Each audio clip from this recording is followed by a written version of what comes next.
how do you know when it's time to rebuild? Like, how do you really look in the mirror and figure out whether or not you're a contender?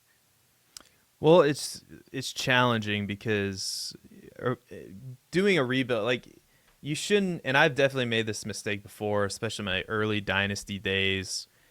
Like, deciding whether or not to rebuild, like, that is a huge commitment, and it's not a decision that you should arrive at lightly. But you have to be, you said it, you have to be honest with yourself and honest with the state of your team. Yep. And if you aren't sure if you are in, like, if your roster is bad, like, if you're ever like on the point where, oh, I don't know, maybe like I have some good assets here, I've, like, maybe you shouldn't do a rebuild. And like, to take it even further, if you aren't sure, like, you could go to a site like Dynasty Daddy, plug in your roster. It'll tell you if you, like, what rank you are as a contender, what rank you have as far in terms of dynasty value, as far as like how valuable Yep. is your roster. Great resource to use. Isn't perfect, but nothing is.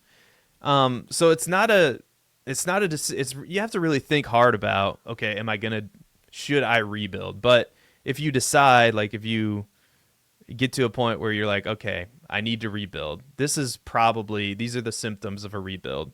Number one, you have aging veterans on your roster that are not producing as much as they should for your team.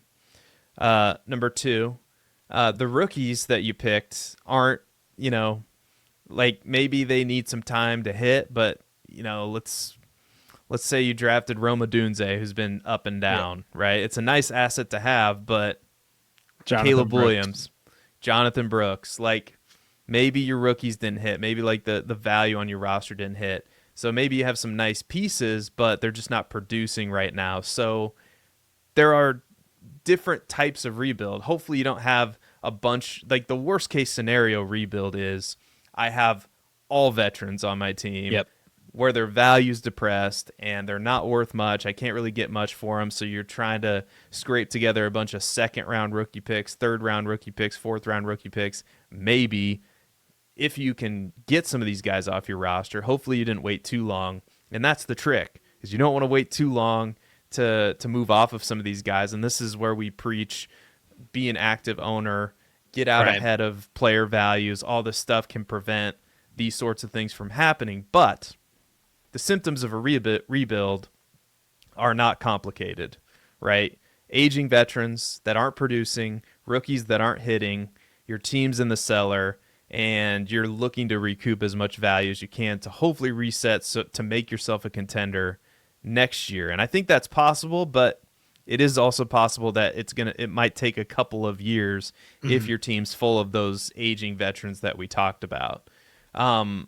So let's shift to the first of all. Do you have anything to add to that before I we do kind of move on actually. here? A Okay. couple of things you mentioned there that I want to quickly touch on.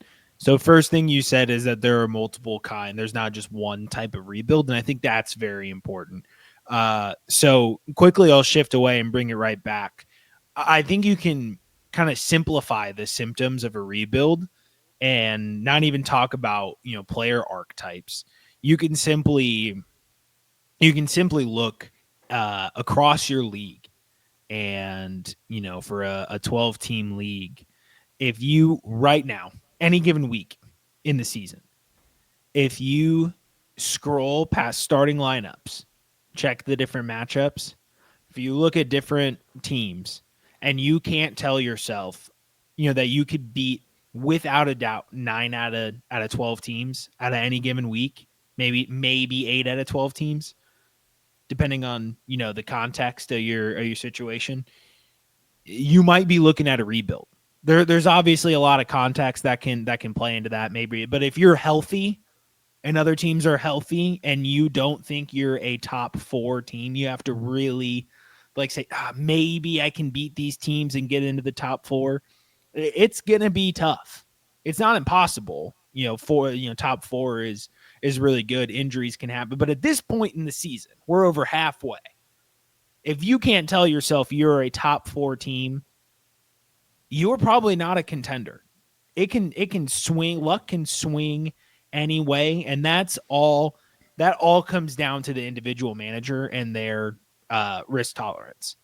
If I'm, team 5 or 6 in the rankings, I have two options. I can be realistic and say, look, there are some real powerhouses at the top 3, and it's going to take an incredible amount of luck. But you know what? Some of those rosters are not built to be in the championship in 2 to 3 years. Mine is.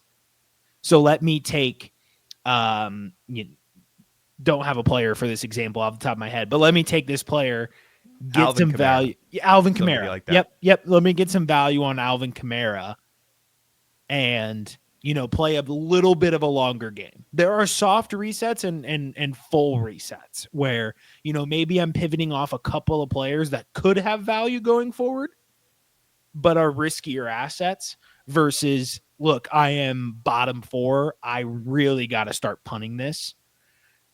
So I mean really just take a look across your league and be real when you're asking yourself, like, do I feel comfortable going up against 8, 9 out of 10 or 9 out of 12 teams every single week and getting a W? Because if you can't do that, I mean you have to, because I've done this in a league long enough to where I continue to think that this team has a chance, and I hang around. I'm in 4, 5, 6. I really think I can get it done, and then I either barely make the playoffs and get trounced. It's the same thing as NFL teams, right? We look at the Indianapolis Colts like trying to scratch and claw to like barely make the playoffs and get stopped in the wild card round. Like, do you really want to be that team? It's fantasy football, not real football. Like it's one thing when owners do it for ticket prices and anything. This is Dynasty. Like there are no prizes for making the playoffs and getting your ass kicked.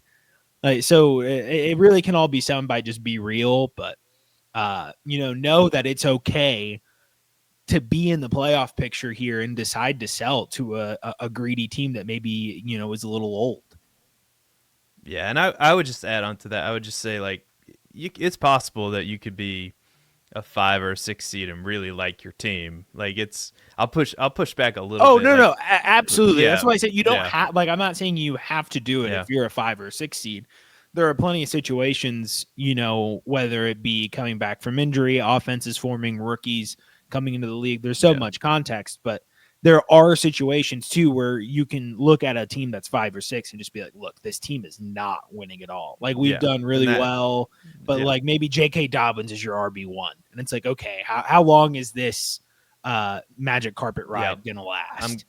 I'm glad you went into the specifics there because I have teams that are like if the season ended today, I'd make the playoffs where I'm like, I'm in that exact same situation. Like, do I sell? Like, I don't really think I have a chance, but these are the decisions you have to make in Dynasty. And then I have some teams that are 7th, 8th, where I've just gotten unlucky where in the points allowed, and I've just, when I've scored a lot of points, so have my opponents, and I still feel pretty good about making the playoffs. So context is everything, and again, like being honest with yourself and your roster, using Dynasty Daddy, all these tools can help.